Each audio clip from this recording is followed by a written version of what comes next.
Bismillah ar-Rahman ar-Rahim. In the name of Allah, most gracious, most merciful.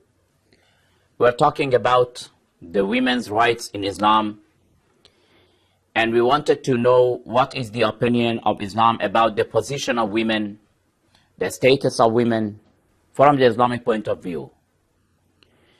We recited some of the verses which clearly they were talking about the prosperity of human being, man or woman, in this world or in the hereafter. According to these verses, there is no difference between men and women.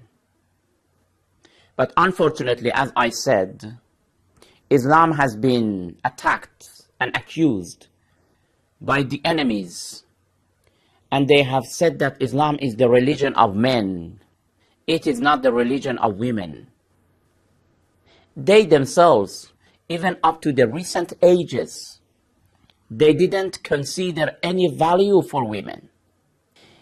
Up to the very recent ages, they were considering the spirit of women to be accursed. They were considering ladies an inferior gender, an inferior sex. Even among some of the Christian scholars, it was a debate and discussion whether the spirit of a woman can continue to exist or not, because her spirit is very wicked. They were considering a lady to be accursed. Some of them, some of the nations even believed that the worship of a lady cannot be accepted in the court of the Lord. In these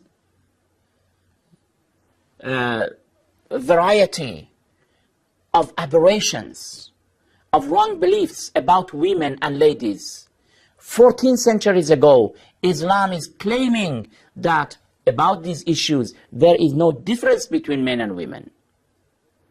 We are really honored.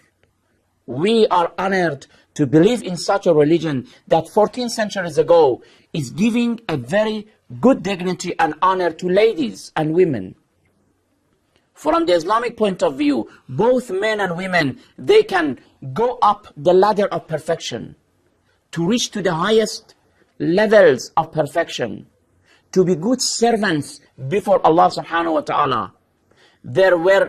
It is very probable that a lot of women may be even higher, superior than men before Allah the Almighty, because they are more pious.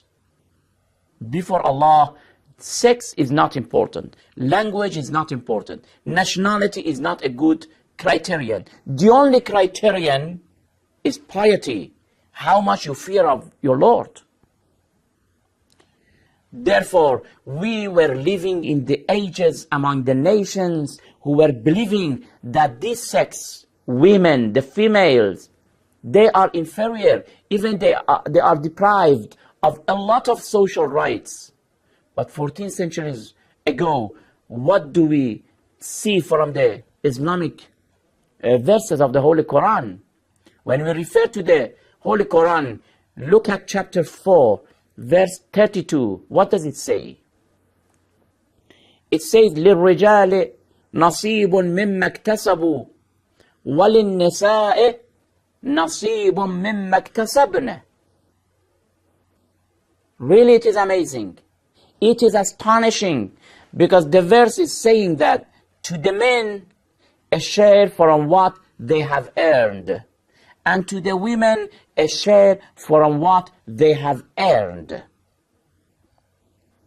When it is talking about earning something, it means that already Islam has given permission for a lady to work, to be in the community, to be active in the society. Because if you are not active, if you don't work, how can you earn money? Islam says that men, if they are working, and whatever they are earning, they are theirs. And ladies also are the same. To the men a share from what they have earned, and to the women a share from what they have earned. Chapter 4, verse 32. It shows that Islam is approving of the ownership of ladies. These days, even today, in the age of technology, among the nations, I don't want to mention the countries, there are some countries and nations that women, even they don't have the right to own something. They are an inferior sex. But Islam says that as far as the ownership is concerned, when a woman is working, whatever she is earning, they are hers. The man, her husband, does not have the right to take it, to own it. They are her property. And it is interesting to say that when there is a husband and a wife and they are living together, the man is working, earning some money, the woman is working and earning some money, the woman can save her money in a bank, for example. She is not obliged to spend it in the life, not at all.